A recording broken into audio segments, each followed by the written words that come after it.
House will please be in order. Those not having privileges of the floor will please vacate the chamber.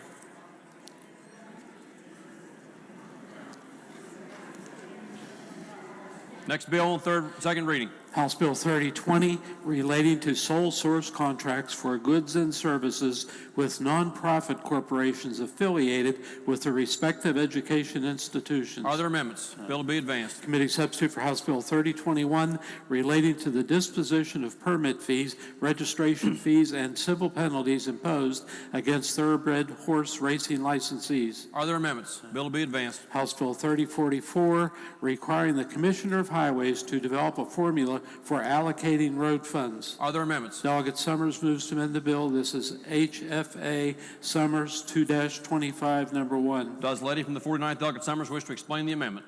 Yes, Mr. Speaker.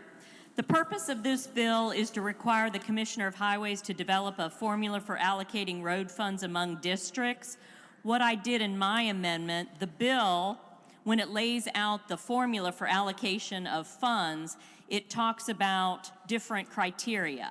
And one of them is the number of bridges in a county and their condition.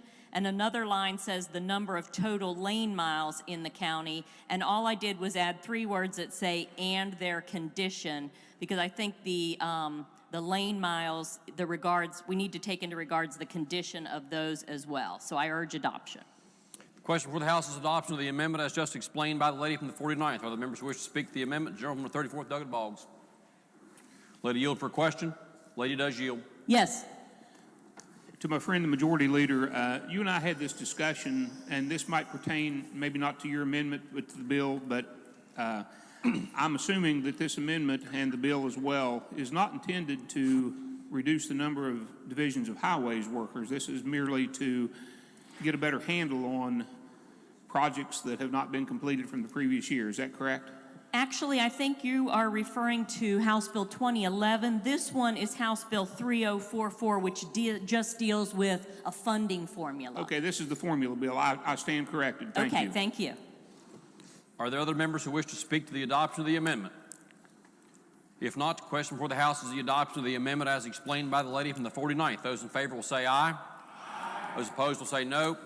Ayes have it. Chair declares the amendment adopted. Are there further amendments? If not, the bill will be advanced. House Bill 3054, relating to the State Agency for Surplus Property. Are there amendments? If not, the bill will be advanced. Committee substitute for House Bill 3057, relating to the Adult Drug Court Participation Fund. Are there amendments? If not, the bill will be advanced. House Bill 3095, establishing a minimum monthly retirement annuity for certain retirements. Are there amendments? If not, the bill will be advanced. House Bill 3102, creating alternating wine proprietorships for wineries and farm wineries. Are there amendments? If not, the bill will be advanced. Committee substitute for House Bill 3105, permitting the Alcohol Beverage Control Administration to request the assistance of law enforcement. Are there amendments? If not, the bill will be advanced. Committee substitute for House Bill 3131, relating to providing salary adjustments to employees of the Department of Health and Human Resources. Are there amendments? If not, the bill will be advanced. House Bill 3136, relating to the Centers for Medicare and Medicaid Services. Are there amendments? Delegate Schott moves to amend the bill. This is HFA Schott 2-25, number 1. Does the gentleman from the 27th Delegate Schott wish to explain the amendment? Yes, thank you, Mr. Speaker. This bill basically seeks to establish a demonstration project whereby Medicaid recipients would have to perform the work requirements that were imposed basically when we dealt with the SNAP program. When you look at what qualifies for those conditions, there's no reference at all to individuals who might be participating in any type of drug abuse treatment or recovery program. So what my amendment seeks to do is to add to the list, I think there are 5 lists that comply with the work requirements, a requirement or a condition that says if they are participating in or complying with a substance abuse treatment or recovery program approved by the department, and that refers to DHHR, for a total of at least 20 hours per week.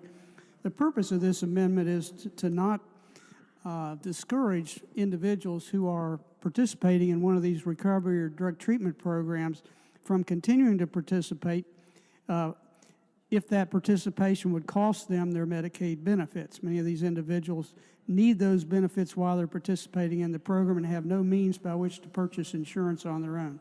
I think this is a good amendment, does not do any harm to the bill, and I would urge its adoption. The question before the House is the adoption of the amendment as just explained by the gentleman from the 27th. The gentleman from the 27th, Doug Ellington.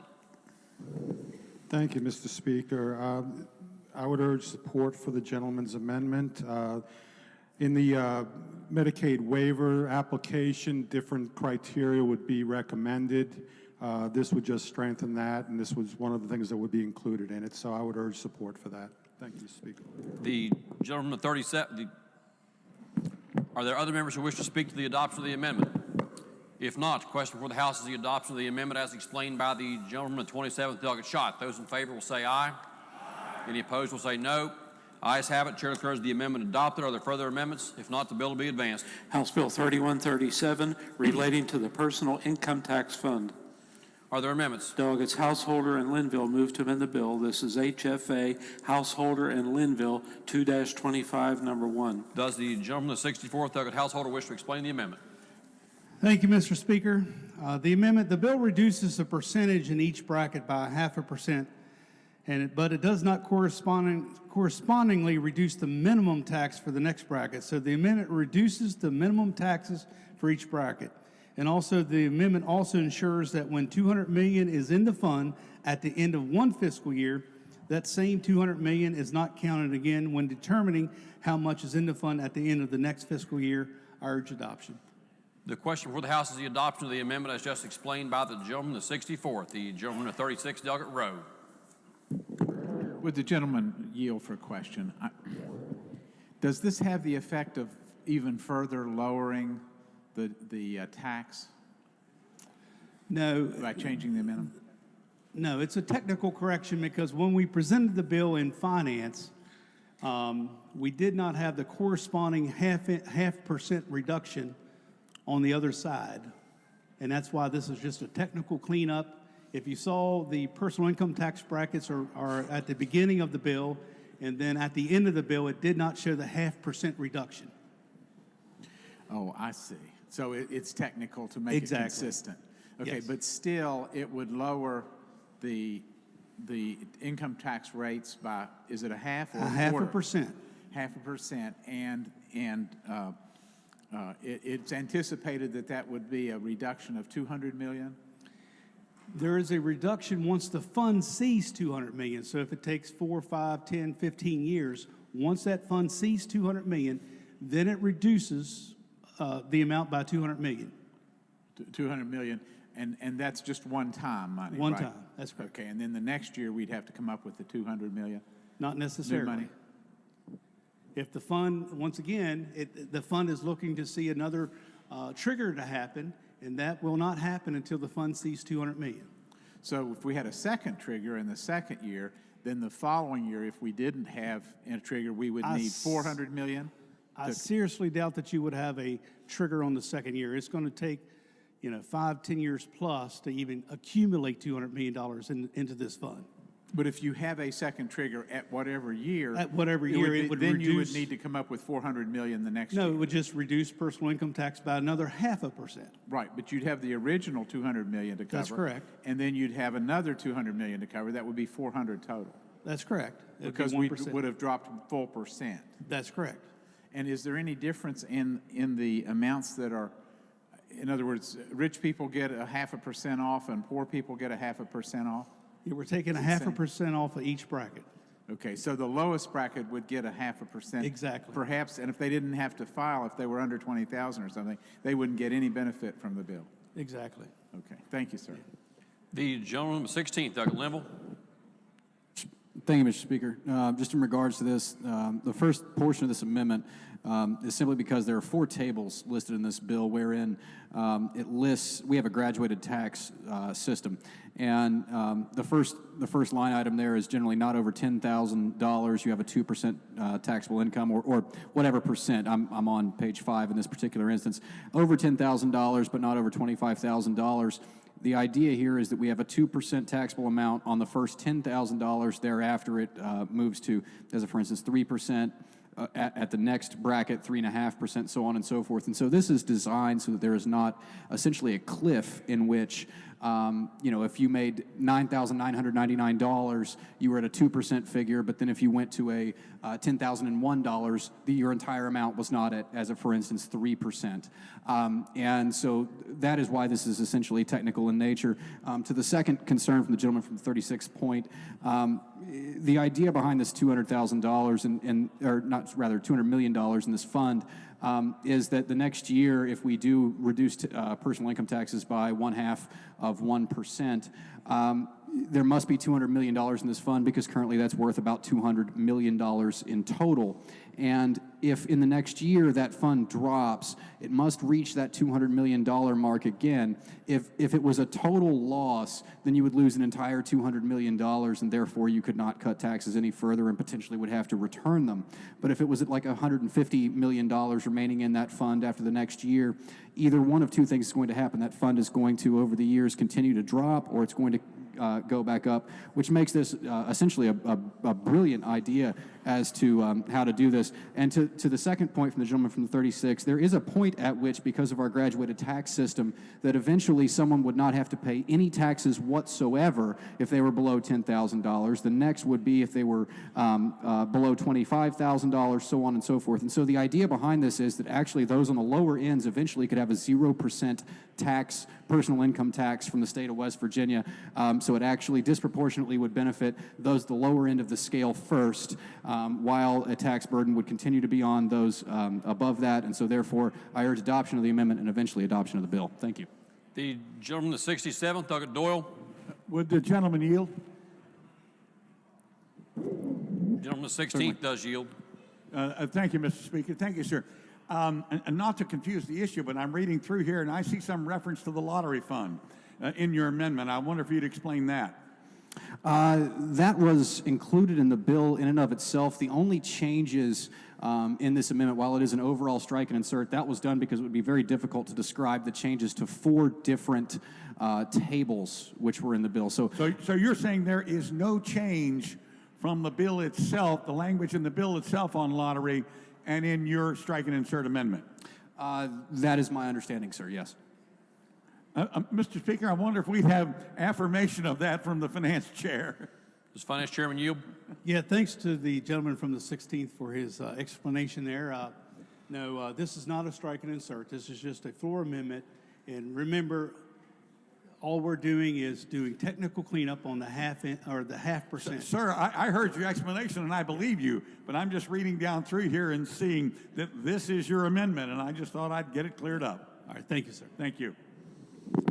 Are there other members who wish to speak to the amendment as explained by the gentleman, the 64th and 16th?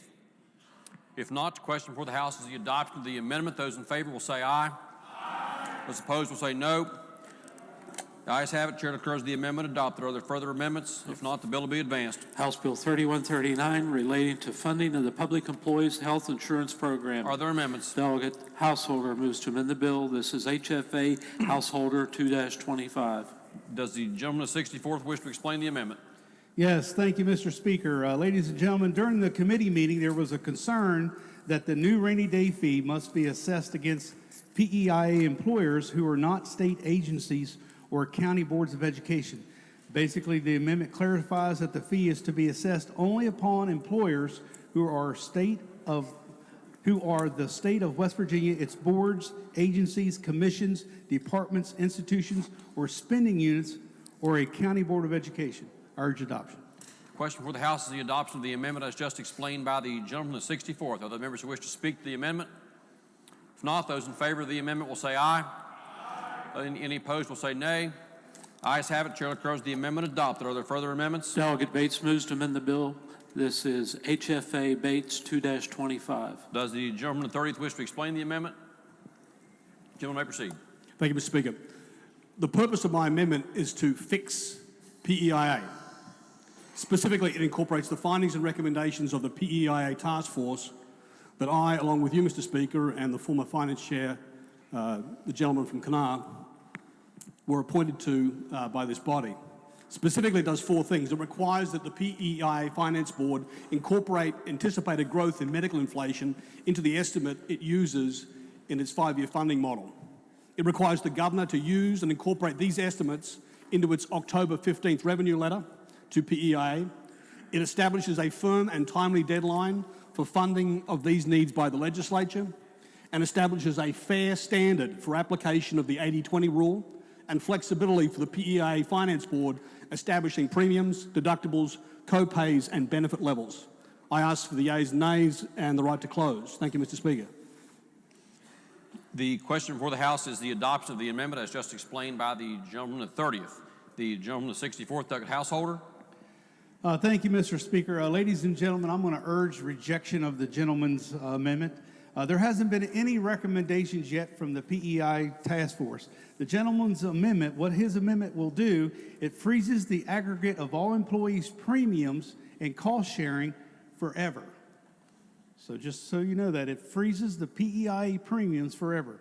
Also, if the gentleman's amendment would pass, the governor would not be able to, the governor would be required to create an artificial revenue estimate for all future PEIA plan years, and it would forbid the governor from revising his revenue estimates. Okay, so that's an important consideration here. Now, unless the amendment is rejected, PEIA will in all likelihood no longer be available for any future employees or retirees. So I urge adoption, or excuse me, I urge rejection. Are there other members who wish to speak to the amendment before the chair recognizes the gentleman to close debate? If not, does the gentleman wish to close debate? Yes, thank you. Thank you, Mr. Speaker. To my friend, this is just simply not factual. So, last week, the new members of this body got a small taste of what it was like for the rest of us that were here a year ago when we experienced an historic 9-day work stoppage. That 9-day strike wasn't about pay, just like this 2-day strike wasn't about pay. This year's strike was about respect and the lack of it, in particular by some of our colleagues from across the hall. Last year's strike was about healthcare. It was about insurance. It was about fixing and funding PEIA. That has been an issue every year I have served, and something we have talked very little about for the last 48 days. As part of the negotiation for ending that strike, Governor Justice issued an executive order forming the PEIA task force. I have a copy of it right here. Item 7. After obtaining input from public employees and public retirees, the task force shall provide a report of findings and recommendations of the task force for long-term financial stability to the PEIA Insurance Agency. Item 9. The task force shall prepare and issue a final report prior to the December 2018 interim meetings of the West Virginia Legislature, advising of its findings and recommendations. 10. The report of the task force findings and recommendations shall be submitted to the Governor, the Joint Committee on Government and Finance. 11. The report of the task force shall be finalised prior to the Public Employee Insurance Agency's 2020 fiscal year plan rollout. Here it is. A promise was made. That promise has not been kept. The PEIA task force has become a task farce. My amendment is an attempt to make good on this promise. It is your opportunity to honour that promise. A yes vote on this amendment lets you go back home a week from now, 2 weeks from now, and say you supported and you voted to fix PEIA.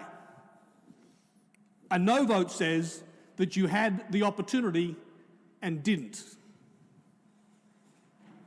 Vote yes. Let's fix and fund PEIA. Thank you, Mr. Speaker. A roll call has been demanded. As the demand sustained, the demand is sustained. The question before the House is the adoption of the amendment as just explained by the gentleman from the 30th. Those in favor will vote aye. Those opposed will vote no. The clerk will prepare the machine.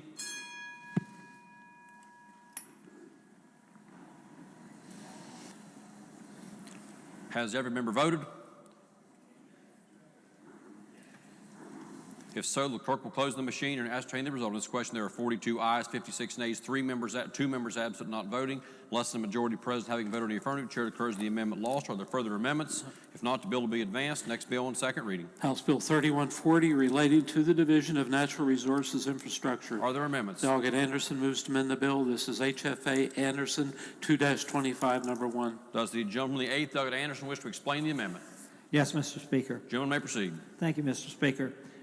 This amendment is offered as basically clarify the language, and it would simply insert on line 19 at the beginning the words in front of the word recreational, the words new construction of.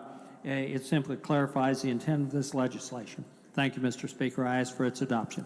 The question before the House is the adoption of the amendment as just explained by the gentleman, the 8th. Are there members who wish to speak to the amendment? If not, those in favor of the amendment will say aye. Any opposed will say no. Question, the ayes have it. Chair declares the amendment adopted. Are there further amendments?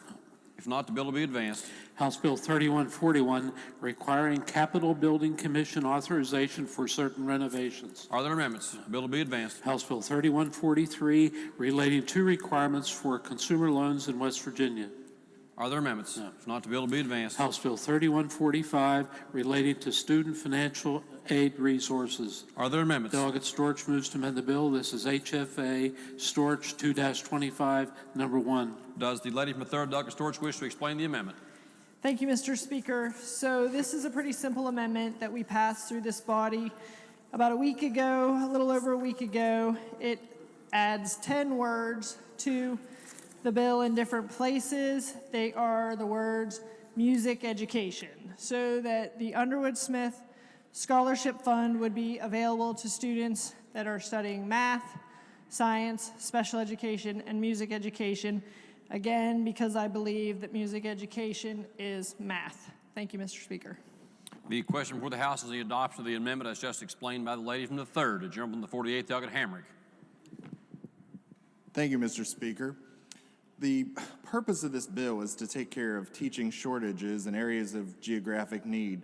Currently, 30% of our math teachers in the state are not certified in math.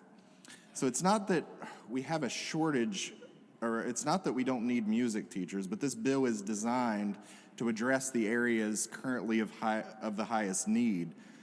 For those reasons, today I would urge rejection of the lady's amendment, as well as in conversations with the Senate, they're not likely to take this bill up if this amendment passes. So for those reasons, I would respectfully urge rejection of the amendment today. Are there other members who wish to speak to the adoption of the amendment? Does the lady from the 3rd wish to close debate on the amendment? Thank you, Mr. Speaker.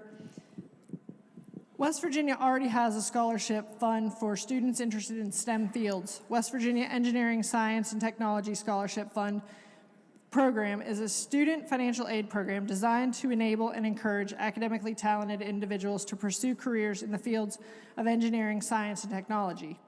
The new emphasis in education is on STEAM, which is science, technology, and engineering, arts, and math. Reports indicate that students participating in fine arts courses show improved concentration and focus in the classroom, which in turn improves scores on standardized tests. Like math, music requires sequence learning, which students need to follow a step-by-step process. If the state of West Virginia places more emphasis on STEM, eventually music and art education will be eliminated from the high school curriculum because of lack of teachers, which we have seen across the river in our border encounters in Ohio because they never pass a levy. According to Dr. Howard Gardner in his theory of multiple intelligences, he suggests that people have different kinds of intelligence. In order to capture the full range of abilities and talents that all people possess, Gardner theorizes that people do not have just an intellectual capacity, but display many different types of intelligence, including musical, interpersonal, spatial, visual, and linguistic intelligences. I urge adoption of the amendment, Mr. Speaker. The question before the House is the adoption of the amendment as just explained by the lady from the 3rd. Though a roll call has been demanded, is demand sustained? Demand is sustained. Those in favor of the amendment will vote aye. Those opposed will vote no. The clerk will prepare the machine.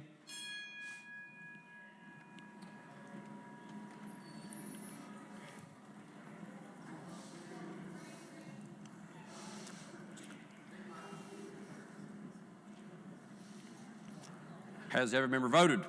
If so, the clerk will close the machine and ascertain the result of this question. There are 51 ayes, 47 nays, 2 members absent not voting, a majority present having voted in the affirmative. Chair declares the amendment adopted. Are there further amendments? If not, the bill will be advanced. House Bill 3146 relating to retail licensees. Are there amendments? If not, the bill will be advanced. Are there further bills on second reading? No. If not, bills on first reading. Committee substitute for House Bill 2519, the Campus Self-Defense Act. For what purpose does the gentleman from the 35th, Doggett Byrd, seek recognition? Thank you, Mr. Speaker. Pursuant to House Rule 103, I move to reject on first reading. For committee substitute for House Bill 2519? Yes, sir. The gentleman from the 35th, Doggett Byrd, moves pursuant to House rules that committee substitute for House Bill 2519 be rejected on first reading. This is a debatable motion. Is there discussion on the motion? As the maker of the motion, does the gentleman wish to open debate? Yes, and I also ask for the yeas and nays, Mr. Speaker. Ladies and gentlemen, I know we've received a ton of emails this session about the Campus Carry Act. It's a bill that was brought to us by 2 organizations, NRA, CDL. I've talked to them. I respect both of their lobbyists very much. Talk to them all the time. But what I have been focusing on over the last year when I knew this bill was coming is talking to the students and to the faculty. Those are the people that are going to be affected by this. It's not what your letter grade is with a certain organization. It's not how you're going to get a mail piece. You've got to talk to the people that this will affect. And so what I've done is heard the concerns. We can talk about suicide. We can talk about, accidental discharge. We can talk about things like that all day long. But the point of this is not going to help West Virginia. Our universities in this state are the economic drivers we see right now. And the states that have passed this have saw enrollment drop significantly. We need to encourage students to come to our state, not be afraid to come to our state. Because WVU, Marshall, all the universities are doing everything they can to attract people to the state, and then we're passing something to say, hold up, stop your roll, we've got something that'll make you second guess coming to West Virginia. So all I would ask is that you consider rejecting this, and let's move this state forward, because I don't think this is. The gentleman from the 64th, Doggett Householder. Thank you, Mr. Speaker. Ladies and gentlemen, I urge rejection of the gentleman's motion. Keep in mind, this is an agreed-upon bill with WVU and NRA. For those reasons, I reject his motion. Are there other members who wish to speak to the motion by the gentleman from the 35th, the gentleman from the 37th, Doggett Pushkin? Thank you, Mr. Speaker. Would the Chair of Finance yield for a question? Yes. Did you just say WVU agreed to this? WVU and NRA has agreed to this bill. WVU and the NRA, I just wanted to get that on record. Yes. WVU and the NRA agreed to it. Well, yes. Thank you. Can I speak to it for a second? Gentleman may proceed. I'll try to represent my district in the entire state of West Virginia, not just the NRA and WVU. Thanks. The gentleman from the 29th, Doggett Steele. What I'm here to represent is the people of this state that trust us to uphold and defend the Constitution of the United States of America. The Constitution is not a convenient document. What it calls upon us to do is to protect the rights of the few against the will of a majority, so to speak. Now, what we're getting ready to vote on by Wednesday of this week, if this motion's defeated, is the notion that a fundamental right to defend yourself and to keep yourself in a position that where you can defend yourself is not subject to elimination by a majority. It is inconceivable in this republic that we would rob our most precious citizens of the ability to defend themselves in the place where they are at most at risk. And to say that we're protecting an institution, to say that we're protecting universities, if we would adopt this amendment, is foolish. Who we are here to protect is citizens, and that is the citizens of this state's fundamental right to arm themselves against tyranny, against people who would take from them. And I would stand against this motion, as it were, to take from your citizens, the freedom that they have to defend themselves.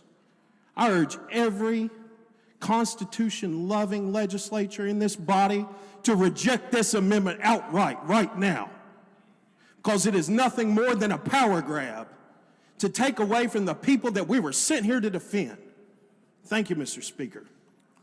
Are there other members who wish to speak to the motion by the gentleman at 35th? The gentleman at 27th, Dr. Schott.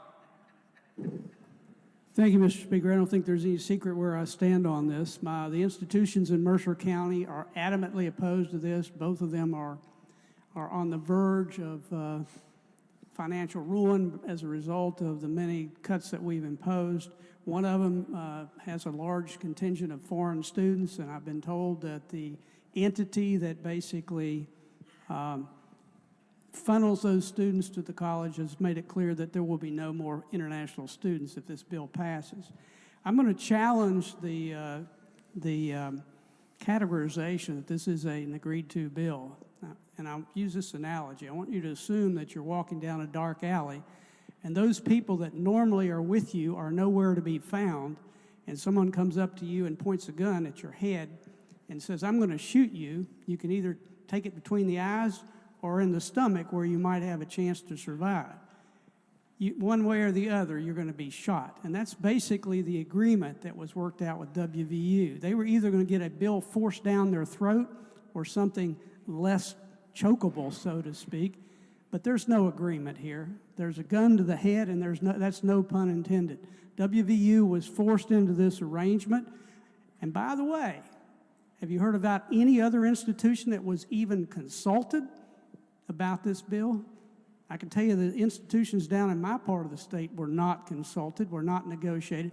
And we spent a good bit of time in here talking about the education bill and how much frustration and discouragement that those who were affected by that bill had because they weren't consulted. Well, in this case, those who were affected by this bill weren't consulted.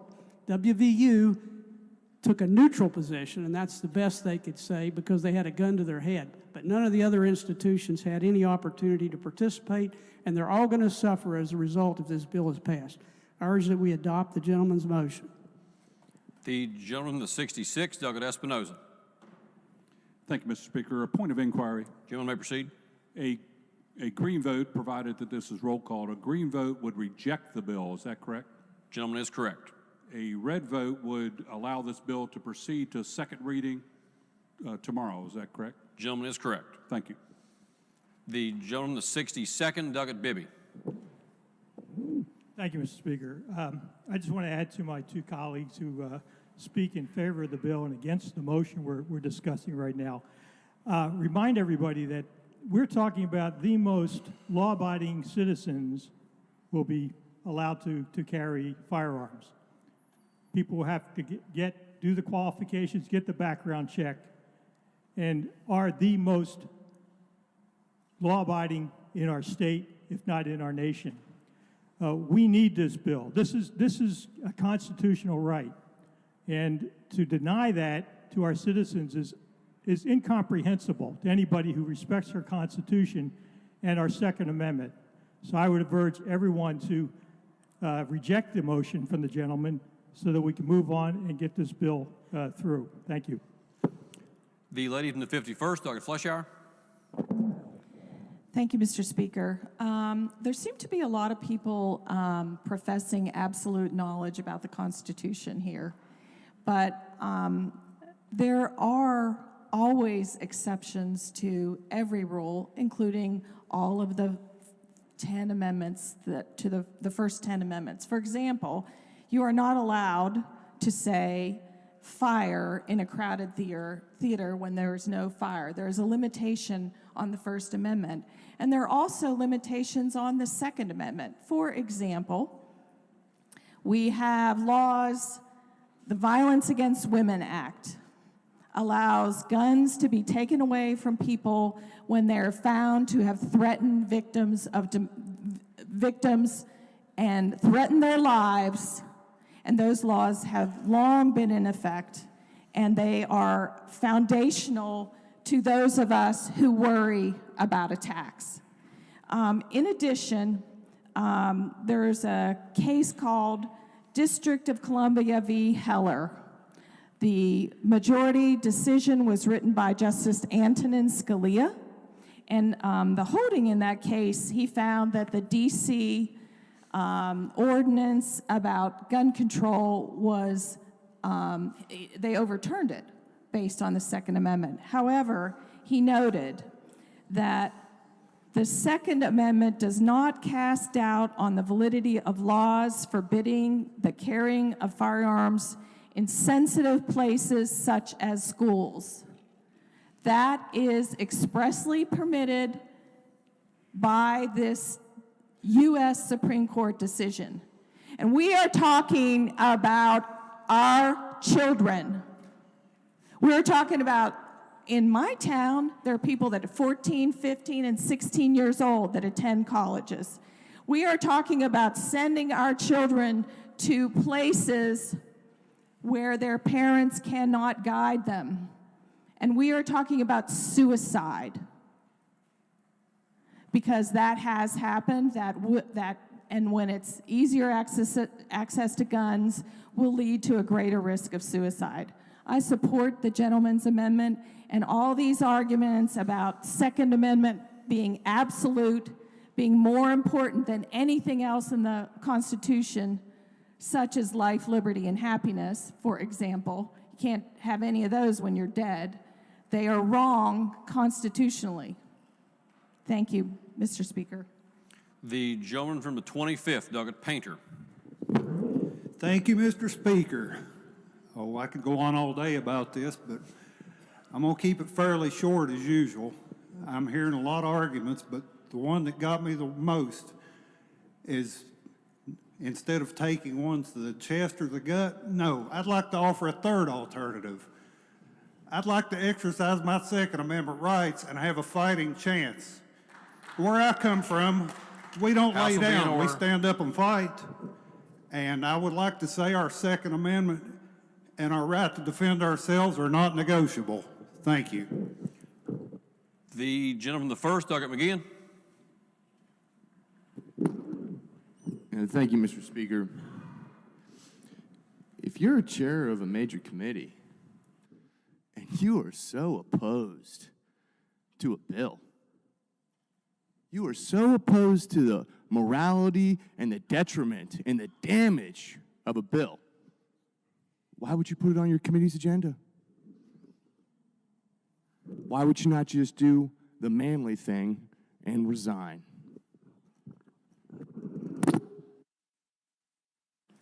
The gentleman from the 60th, Douglas Wilson. Thank you, Mr. Speaker. I'd like to thank the lady from the 51st for once again reminding us about the importance and the primacy of the right to life. Because I believe in the right to life, I also believe in the Second Amendment, which allows me to protect my right to life and my kids who are in college and soon will be in college to protect their rights to life. You know, this isn't about someone trying to shove anything down anyone's throat. It's not about trying to keep guns off the campus, because they're already there.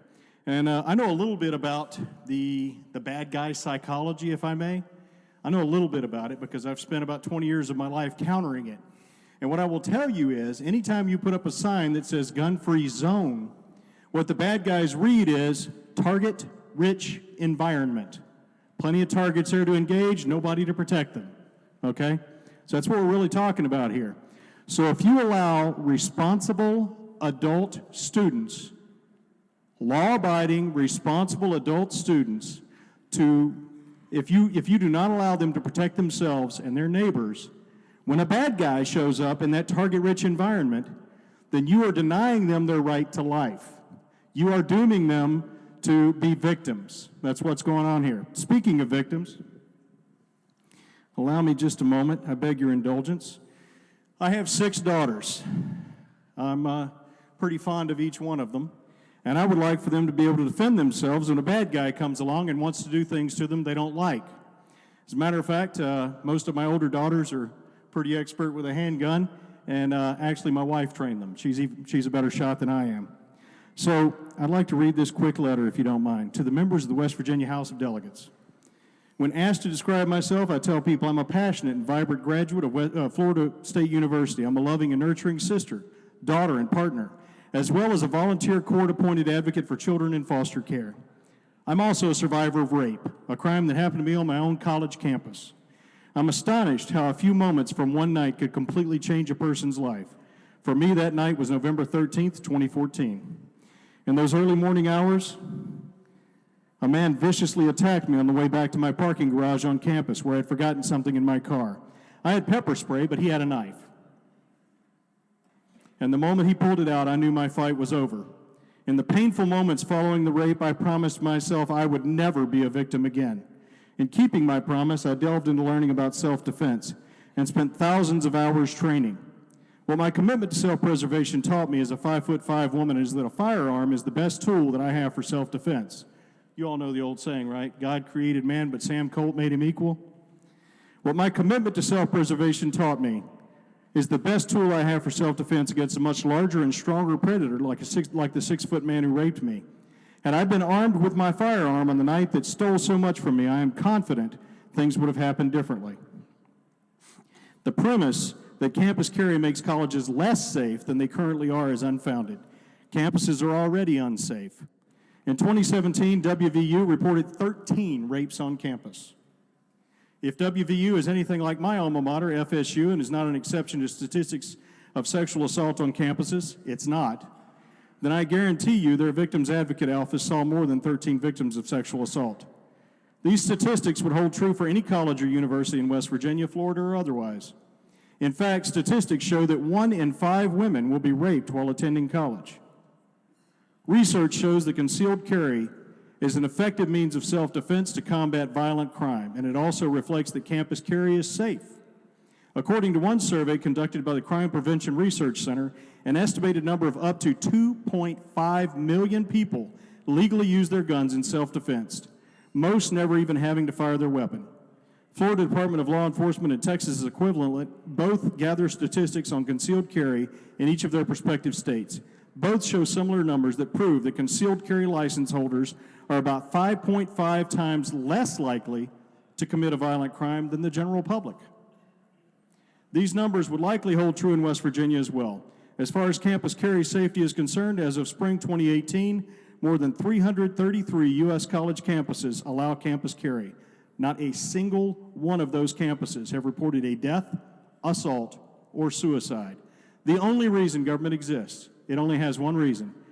The only purpose behind government at any level is to defend the natural rights of its citizens. That's the only reason we're even here. Thank you, Mr. Speaker. The gentleman, the 56, Douglas Howe. Thank you, Mr. Speaker. Like most people, I usually say I wasn't going to speak on this. I have a WVU facility in my district. I've had one email from one college professor that works at that school that opposes this.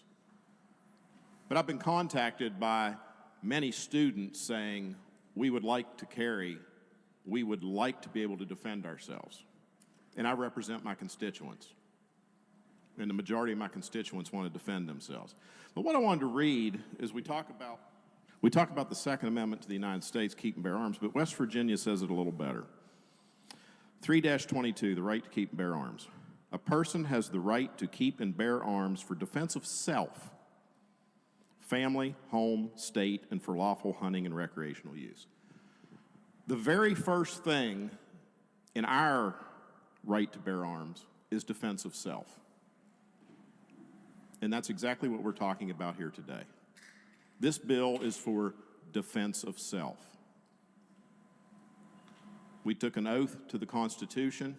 We must uphold that oath. I oppose the gentleman's motion. The gentleman, the 27th, Douglas Porterfield. Thank you, Mr. Speaker. I'd just like to say concerning this amendment, I would like to reject this motion or this amendment to put this off the table. I think this is something that we need to hear. This is something I think does need to go forward on second reading, and I would urge everyone to reject the motion.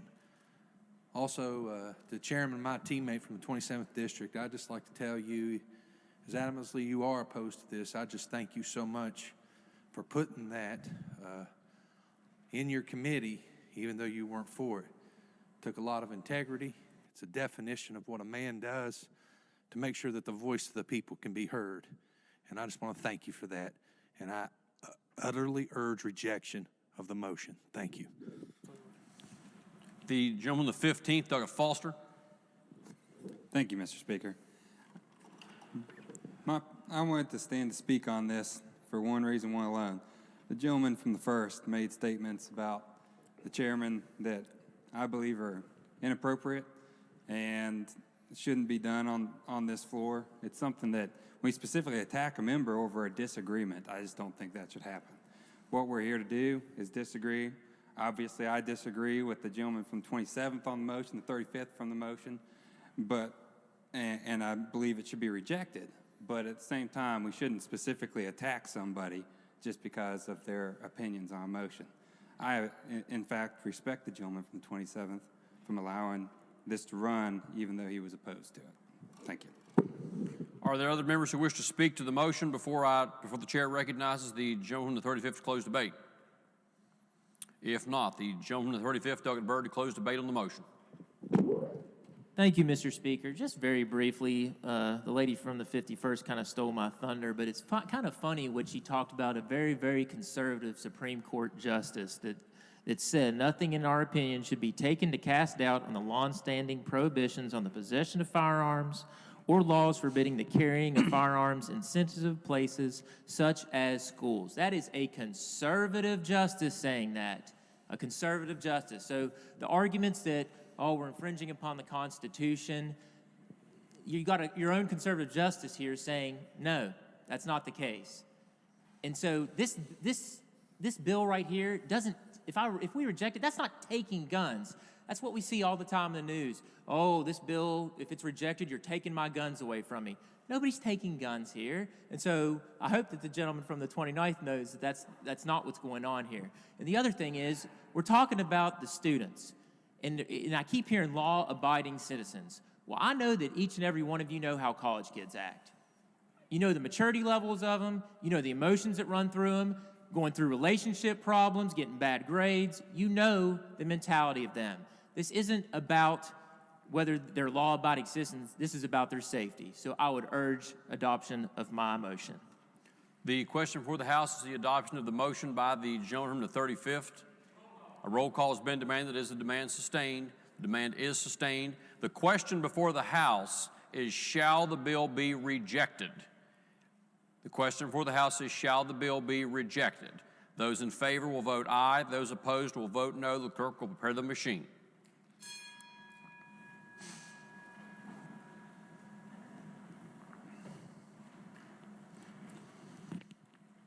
Has every member voted?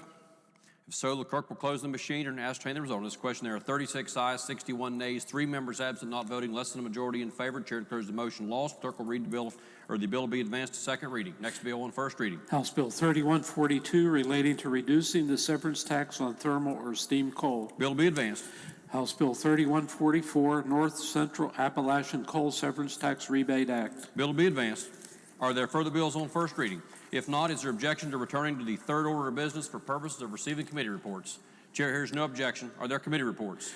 Committee on Government Organization has had under consideration committee substitute for Senate Bill 352 relating to Division of Corrections and Rehabilitation, acquiring and disposing of services, goods, and commodities. Reports the same back with amendment with recommendation that it do pass as amended, that it be referred to Committee on Finance. Report will be received. Bill will be referred to the Committee on Finance. Before the clerk reads the next report, for what purpose does the lady from the 38th seek recognition? Thank you, Mr. Speaker. I was sitting at my desk, but my vote didn't register. On the vote on the motion by the gentleman from the 35th? Gentleman's motion. Clerk will record the lady's vote on the motion in I was a which no. way? Clerk will record the lady's vote on the motion. Further committee reports? Committee on Government Organization has had under consideration House Joint Resolution 26, giving the legislature more control over the manufacture and sale of alcohol amendment. Reports the same back with recommendation that it be adopted, that it be referred to Committee on Judiciary. Report to be received. Resolution be referred to the Committee on Judiciary. Committee on Judiciary has had under consideration Senate Bill 453 relating to background checks of certain financial institutions. Reports the same back with amendment with recommendation that it do pass. Report to be received. Committee on Judiciary has had it in consideration. Committee substitute for Senate Bill 157, authorizing Department of Administration to promulgate legislative rules. Committee substitute for Senate Bill 295, relating to crimes against public justice. Senate Bill 440, relating to anti-hazing law. And committee substitute for Senate Bill 510, relating to medical professional liability. Reports the same back with recommendation that they each do pass. Report to be received.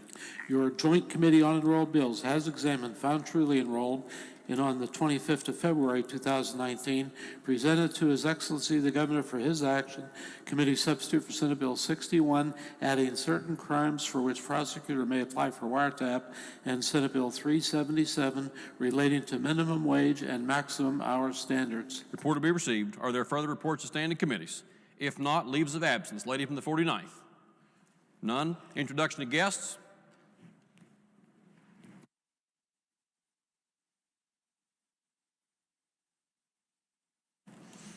Miscellaneous business. The gentleman in the 32nd, Doug Fast.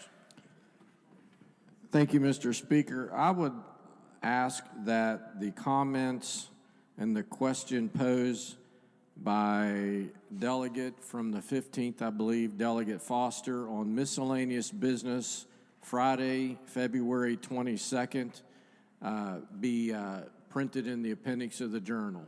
Chair objects. That was the inquiry whether a motion to discharge would have been in order, and the chair stated that it technically would have been correct. I asked that that comment and that exchange be printed in appendix of the journal. Chair objects. Gentleman from the 50th, Doug Caputo. You beat me to that objection, Mr. Speaker. I'd like to ask unanimous consent to the remarks by my friend from the 30th regarding the PEI amendment on House Bill 3139 be printed in the appendix of the journal. Are there objections? Chair hears no objection. Will be so ordered. Gentleman from the 32nd's motion is that the chair's flat-footed being caught off guard be printed in the appendix of the journal. Are there objections? Chair hears no objection to that. Further miscellaneous business. If not, lady from the 49th for a motion.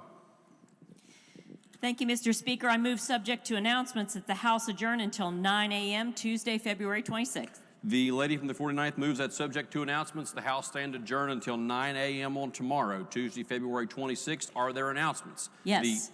The lady from the 49th. Thank you, Mr. Speaker. Your Rules Committee will meet at 8:45 tomorrow morning behind the chamber. And a second announcement is there is a panoramic photo up front. If you do not want a copy, please come down and scratch your name off the list per our photographer's request. The gentleman, the 28th, Doug Pack.